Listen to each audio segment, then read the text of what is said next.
সম্মানিত হাজিরিন, এবার আসেন, জান্নাতের মধ্যে বাজার রয়েছে, আপনি জান্নাতের মধ্যে যাইবেন আর বাজারের মধ্যে যাইবেন না, এরকম হয় না। যে কিছু মানুষ তো রয়েছেন যে বাজারের মধ্যে না গেলে ওনাদের পেটের ভাত হজম হয় না, এরকম মানুষও দুনিয়ার জমিনের মধ্যে রয়েছেন। তো আল্লাহর হাবিব বলেছেন, পৃথিবীর মধ্যে সব থেকে উত্তম জায়গা হচ্ছে মসজিদ, আর সব থেকে নিকৃষ্ট জায়গা হচ্ছে বাজার।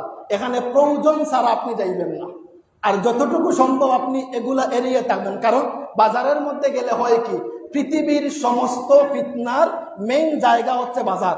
এখানের মধ্যে গিয়ে যখন চায়ের দোকানে বসবেন, 3rd 3 নাম্বার আরেকজন ভাইয়ের মাছ ছাড়া আর কোনো কিছু নাই। আর 3 নাম্বার যখন একজন মানুষের অনুপস্থিতিতে, আমি আমাকে দিয়ে উদাহরণ দেই, আমার অনুপস্থিতিতে আপনি যদি আমার দোষ আলোচনা করেন, তখন আপনি হবেন গীবতকারী। আর আল্লাহর নবী বলেছেন, গীবতকারীর শাস্তি হচ্ছে কি, আখিহি মাইতান।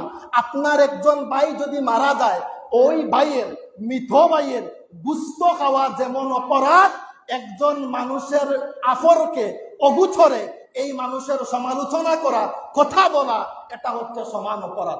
এখন যদি আপনি চান যে আপনার মৃত ভাইয়ের গুস্ত আপনি ভক্ষণ করতেন, তাইলে বলাইয়া বাজারের মধ্যে চায়ের দোকানে বসে আপনি আরেকজন মানুষের সমালোচনা করিয়েন। আল্লাহর নবী বলেছেন, প্রয়োজন ছাড়া বাজারের মধ্যে যাইবেন না, সব থেকে নিকৃষ্ট জায়গা বাজার।